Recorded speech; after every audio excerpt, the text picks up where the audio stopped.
What if nothing around you is actually inanimate? What if the tree, the chair, the table are all conscious in a way we've simply forgotten how to feel? I'm talking about the consciousness of everything. Not just people, not just animals, but plants, objects, machines, even space. And how tuning into this truth may actually be the key to unlocking your intuition. We are raised to see the world in parts, subjects and objects, living and non-living, useful and irrelevant. A table is a thing, a rock is dead, a tree is just wood with leaves. But what if these aren't facts? What if they're filters? Indigenous cultures across the world have long taught that everything has spirit, a presence, a frequency, an awareness.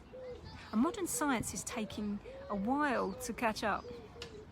Did you know that plants communicate through invisible signals? That they release chemicals when under threat?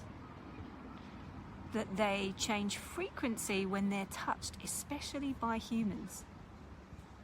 In one experiment, trees emitted higher energy signals when hugged. And this isn't just metaphorically, but it's measurably. It's as if they respond to connection. Consciousness isn't limited to brains. It doesn't even require a nervous system. It exists as a field, a frequency matrix in our universe of energy, frequency and vibration. And when you place your hand on a plant, or sit beside a river in silence, or walk into a room and feel something off, that's not just emotion, that's a resonance. Everything is giving off a frequency, and the more attuned your nervous system becomes, the more you begin to feel the consciousness within form. And what about you? Your body knowing, your signal. Have you ever just known something, felt a pull towards a place or even away from a person that you couldn't explain? That's your intuition, and it's not some mystical gift only a few people have. It's your natural ability to interface with the field of consciousness all around you.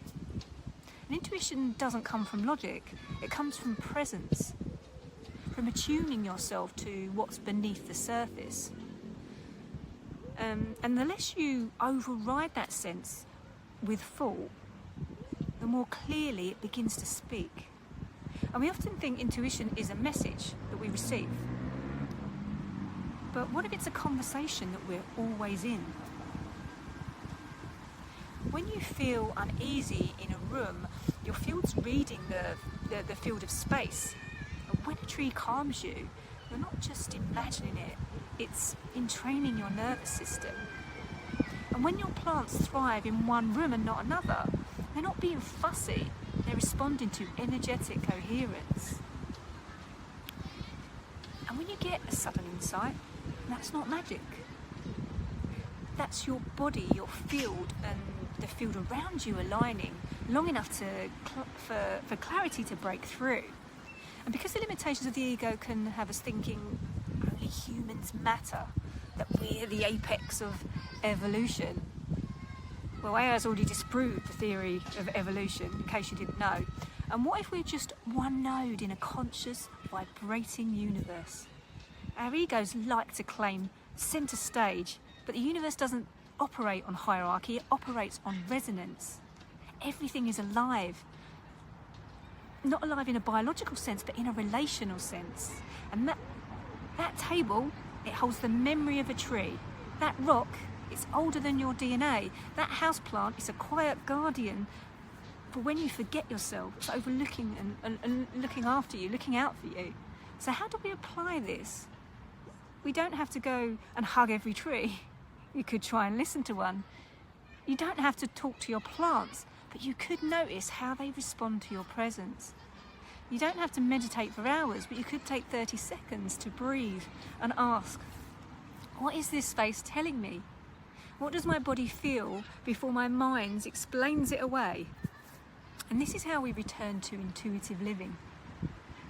And in a world drowning in noise, That kind of sensitivity is not weakness, it's power. Everything is conscious, not just out there, but in here. And the more you listen, not with your ears, but your awareness, the more you begin to remember what your ancestors never forgot about. That presence everywhere. And that intuition is your bridge to it. And finally, that you're not alone, not even for a moment.